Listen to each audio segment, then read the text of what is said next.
Okay, so we're going to work through doing Cyclists here. Cyclists is so it's a set of data. It's a Helsinki data set about all of these different kind of, it's like speed at different measuring points around Helsinki. Okay. I have it loaded up here already, and we need to look into it. So I did already get something started. I did read my CSV. Whenever I read a CSV, I do want to, like, for me personally, I just want to, like, get a sense of, like, what the data has, what columns are available. I might want to just get, like, the shape, just to make sure that I'm getting the data that I think I'm getting. So we can figure out the columns, we can figure out the shape. We see the columns here. Okay, so, and this is kind of a notice ahead of time, but there's gonna be some, like, a little bit of issues in here because, like, one, okay, this is the list of the columns, but, like, this is one single column, right? Because it's a list, and this is the comma, and, like, quotations start here and here. But really, like, this should be a column. Like, this city, whatever it is, should be a column. This should be a column. This should be a column.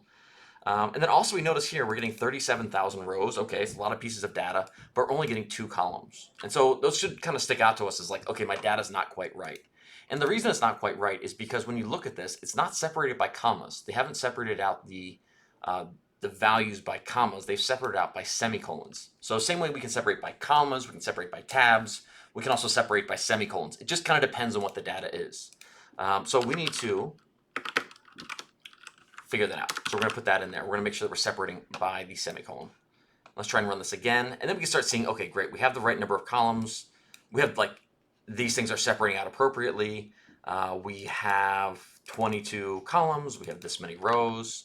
Okay, so let's see. What else do we need? Okay, so that seems like a good place to start. Now, what I want to point out to you when we look through this is there's actually a pretty good chunk in here about how and thresh. Because we look through our data, there's going to be a lot of different,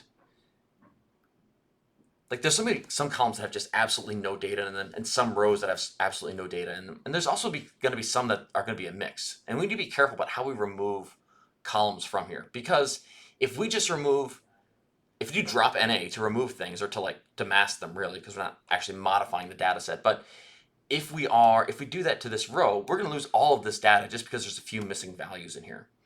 So we really want to be cautious about removing things only if we want to remove the column only if there's nothing in there.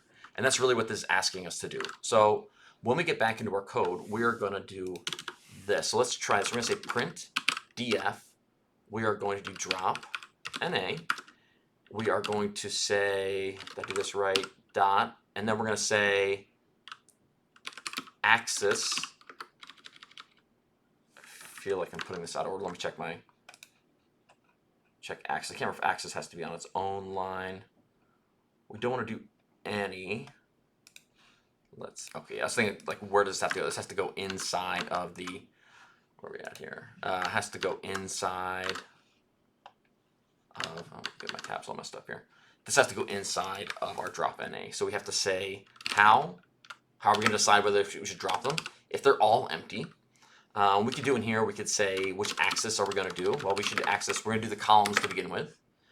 And then let's just finally, rather than printing out that whole thing, let's just print out the shape of this to see how many columns we're going to remove.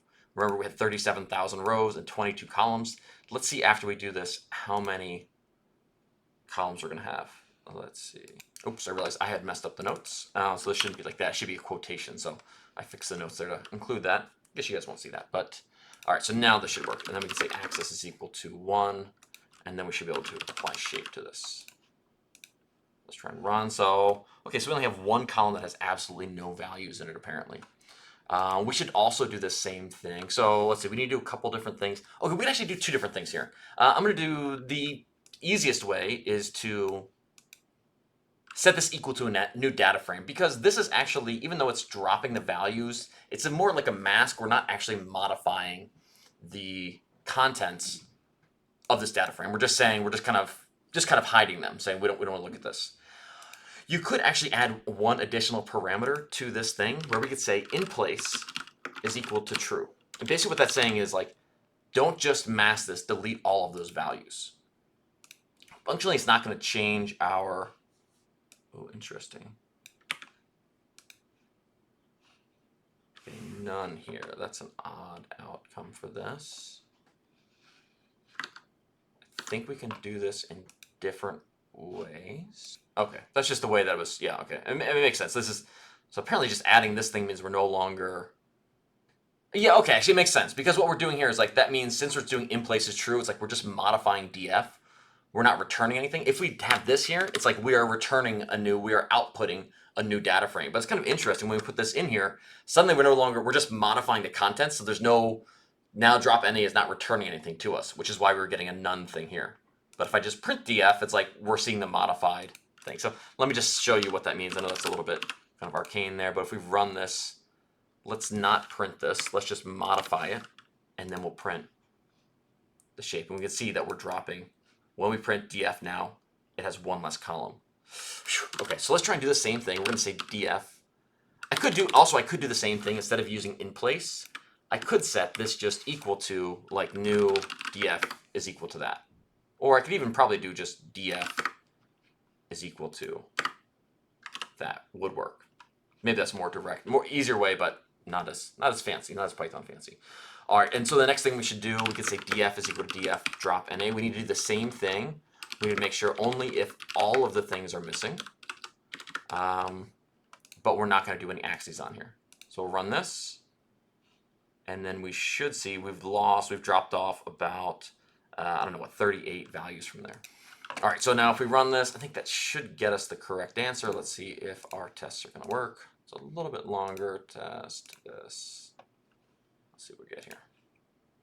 Boom, check mark. Okay. A little long, but all right, so yeah, so just I think the key issues here are, and I think it's like a good real life thing. We don't want to just drop an entire column just because it has one missing value. We only want to do it if all the values are missing, or maybe you could set a threshold of like if there's at least 3 values that are missing or 4. I mean, that's kind of like up to you, I think, in your judgment and what you're using this for.